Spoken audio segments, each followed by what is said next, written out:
হরে কৃষ্ণ। প্রিয় ভক্তবৃন্দ, সামনেই আসছে শ্রাবণ মাসের শুক্লপক্ষিয়া একাদশী। তার নাম পবিত্রা রোপণী একাদশী। কবে সেটি পালন করব? 5ই আগস্ট, মঙ্গলবার। এবং এই একাদশী থেকে আবার শুরু হয়ে যাচ্ছে ঝুলন পূর্ণিমা। ভগবানের ঝুলন যাত্রা, তাকে ঝুলনের দোল দেওয়া শুরু হবে এই দিন থেকেই। আর সেটি চলবে 9ই আগস্ট শনিবার পর্যন্ত। 9ই আগস্ট শনিবার বলরাম পূর্ণিমা, প্রভু বলরামের শুভ আবির্ভাব দিবস, এবং সেই দিনকেই ঝুলন যাত্রা শেষ হবে। তো যাই হোক, আজকে আমরা এই পবিত্রা রোপণী একাদশীর মাহাত্ম্য আলোচনা করব। যুধিষ্ঠির মহারাজ ভগবান শ্রীকৃষ্ণকে এই একাদশীর মাহাত্ম্যের বিষয়ে প্রশ্ন করেছিলেন। মহারাজের প্রশ্নের উত্তরে ভগবান শ্রীকৃষ্ণ বললেন যে, হে রাজন, আমি অবশ্যই এই একাদশীর মাহাত্ম্য কীর্তন করব। আপনি মনোযোগ দিয়ে শুনুন, এবং কেবলমাত্র শ্রবণ করলেই বাজপেয় যজ্ঞের ফল লাভ হয়। দেখুন, একাদশী এটা মাধব তিথি। ভক্তদের জন্য একাদশী ঝুড়ি ঝুড়ি উপহার নিয়ে আসে।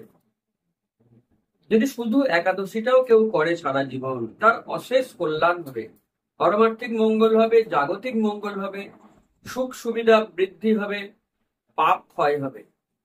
এর উপকারের কোনো শেষ নেই। তো আমরা খুব খুশি, দিনের দিন বেশি সংখ্যায় মানুষ একাদশী করছেন, একাদশী মাহাত্ম্য শ্রবণ করছেন, এবং আপনারা যারা শুনছেন, শোনা মাত্রই বাজপেয় যজ্ঞের ফল লাভ করছেন। যাই হোক, আমরা এখন মূল কাহিনীতে আসি। ভগবান শ্রীকৃষ্ণ যুধিষ্ঠির মহারাজকে একটি কাহিনী বললেন। এই কাহিনী থেকে আবার আমরা জানতে পারবো, যারা নিষ্পুত্রক বা অপুত্রক, যাদের পুত্র কন্যা হয়নি, হচ্ছে না, তাদের ক্ষেত্রে করণীয় কি, কিভাবে এই দুর্ভাগ্য থেকে মুক্তি লাভ হয়, এটাও আমরা আজকের কাহিনীতে শুনবো। তো এখন আমরা মূল বিষয়ে প্রবেশ করছি। ভগবান শ্রীকৃষ্ণ শুরু করলেন, প্রাচীন কালে দাপর যুগের শুরুতে মাহিষ্মতি নগরে মহিজিৎ নামক রাজা রাজত্ব করতেন। সেই রাজা ছিলেন পরম বিষ্ণু ভক্ত, ধর্মপরায়ণ। তার বিশাল রাজ্যে সুখ সমৃদ্ধির কোনো সীমা ছিল না। তবুও রাজার মনে সুখ নেই, শান্তি নেই। সব সময় কি একটা হতাশা রাজাকে তাড়িয়ে নিয়ে বেড়ায়। একদিন রাজা তার পুত্র সমস্ত প্রজাকে ডাকলেন, ডেকে বললেন, প্রজাগণ, যদিও আমি আমার সাধ্য মতন ধর্ম মতে রাজ্য পরিচালনা করে আসছি, আমি কখনো কারোর ধনে লোভ করিনি, অন্যায় ভাবে নিজের কোষাগার বৃদ্ধি করিনি, ধর্ম অনুযায়ী পৃথিবী শাসন করেছি, দেব দেবতাদের শ্রদ্ধা করেছি, তাদের পূজা অর্চনা করেছি, ব্রাহ্মণদের সেবা করেছি, আর তোমাদের সমস্ত প্রজাকে আমি আমার পুত্রের মতন পালন করেছি, দুষ্টের দমন করেছি, আবার সজ্জন ব্যক্তিদের ঠিকঠাক সম্মানও দিয়েছি। তো এত কিছু করা সত্ত্বেও হে ব্রাহ্মণগণ, আপনারা জানেন আমার কোনো পুত্র নেই। শাস্ত্রে আছে, পুত্রার্থে ক্রিয়তে ভার্যা, পুত্র পিণ্ড প্রয়োজন। মানুষে যে বিবাহ করে, বিবাহ করার অন্যতম উদ্দেশ্য হচ্ছে সন্তান লাভ করা।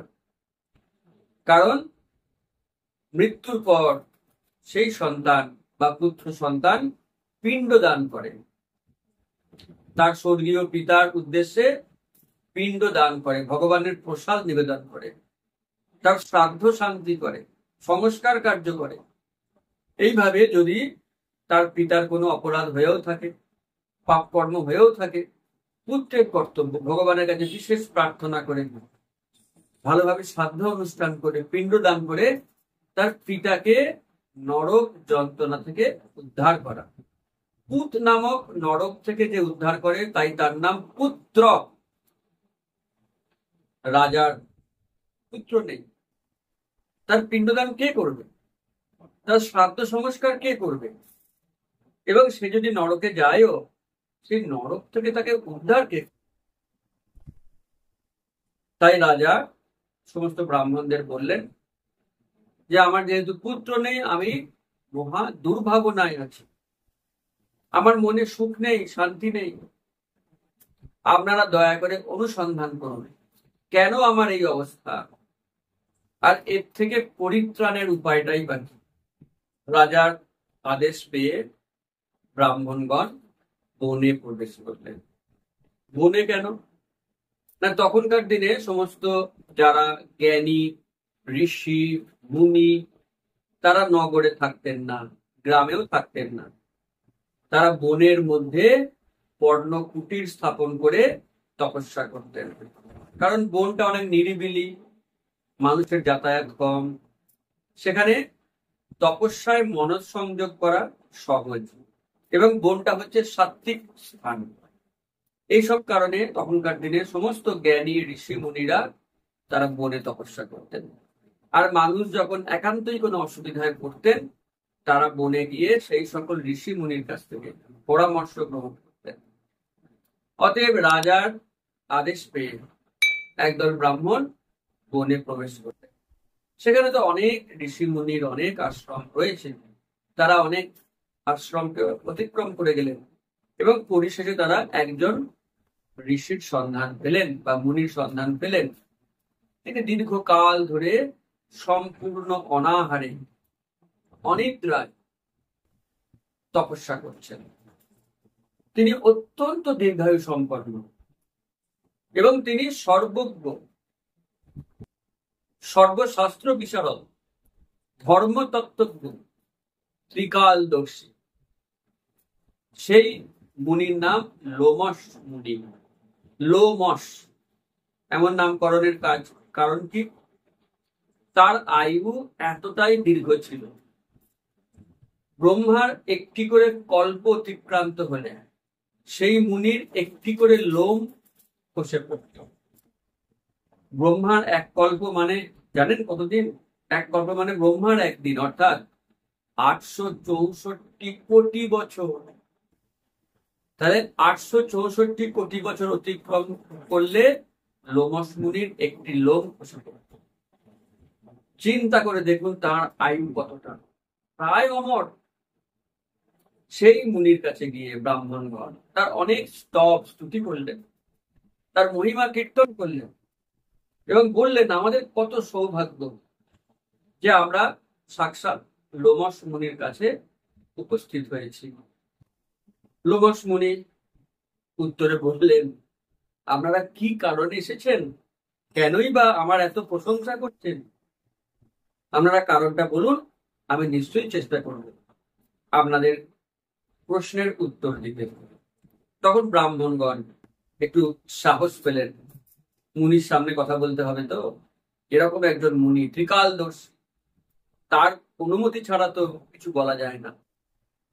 ব্রাহ্মণগণ বলতে আরম্ভ করলেন যে হে মুনিগণ, আমাদের রাজ্যের রাজা, তিনি অত্যন্ত প্রজাবৎসল, অত্যন্ত তিনি ধর্ম পথে থাকা ব্যক্তি, ধার্মিক।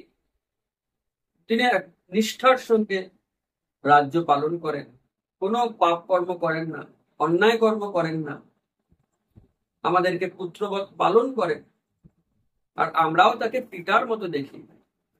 কিন্তু হলে কি হবে, তার নিজের কোনো পুত্র সন্তান নেই, নিষ্পুত্র। তাই রাজা একটু শান্তি পাচ্ছেন না, সুখ পাচ্ছেন না। তিনি আমাদেরকে পাঠিয়েছেন আপনার চরণে এই প্রশ্ন নিবেদন করার জন্য যে তার এই দুরাবস্থার কারণ কি, কোন পাপে তার আজকে এই পরিস্থিতি, আর এর থেকে তিনি কেমন করে উদ্ধার লাভ করবেন, কিভাবে তিনি একটি সন্তান লাভ করবেন। ব্রাহ্মণদের প্রশ্ন শেষ হলে লোমশ মুনি কিছুক্ষণ ধ্যানস্থ হলেন। তিনি ত্রিকালদর্শী, তিনি অতীত বর্তমান ভবিষ্যৎ দেখতে পান।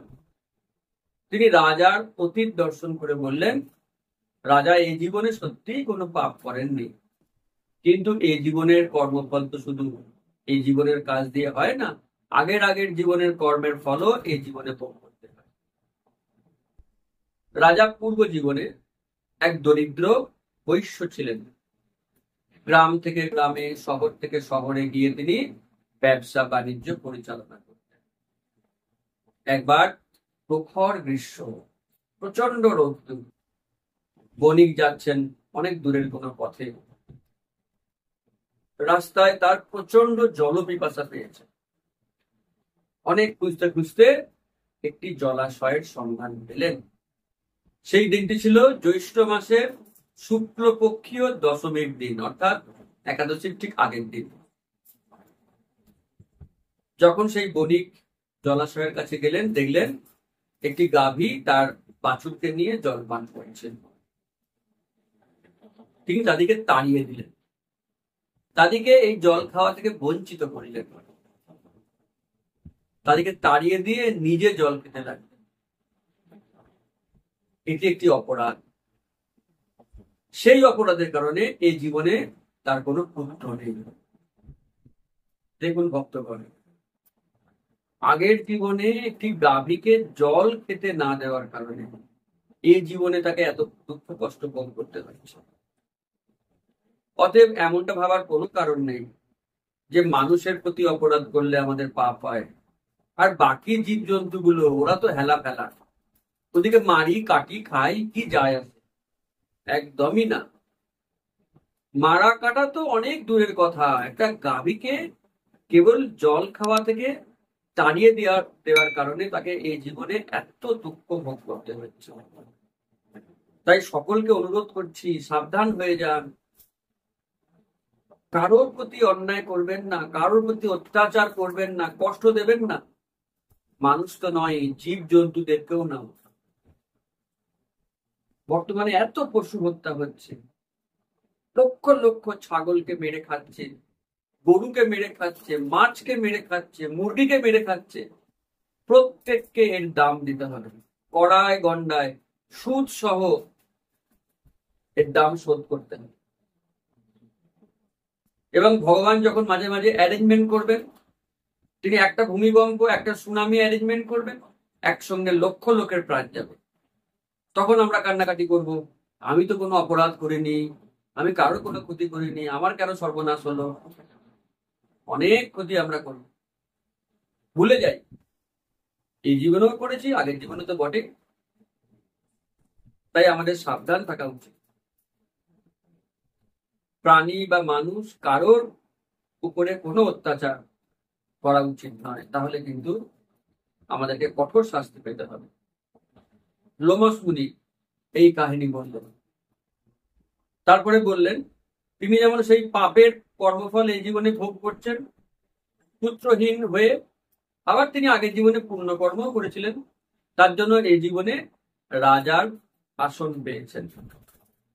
পাপ কর্ম আর পুণ্যকর্ম প্যারালাল চলে, দুখানারই ফল আমাদের ভোগ করতে হয়। পাপের ফলও ভোগ করতে হয়, পুণ্যের ফলও ভোগ করতে হয়।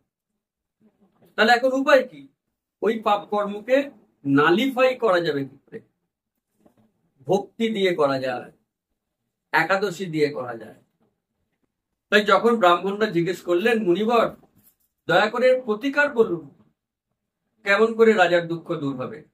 লোমস মুনি বললেন, সামনেই আসছে পবিত্রা রোপণী একাদশী। এই একাদশী পালন করলে মনের বাঞ্ছা পূর্ণ হয়, মনের ইচ্ছা সফল হয়। তাই রাজা যেন সপরিবারে এই একাদশী ব্রত পালন করেন এবং ব্রত পালনের পর ভগবানের কাছে পুত্র কামনা করেন, অবশ্যই তার ইচ্ছা পূর্ণ হবে। লোমস মুনির কথা শুনে প্রজাগণ আনন্দে নাচতে নাচতে চলে এলেন রাজ দরবারে।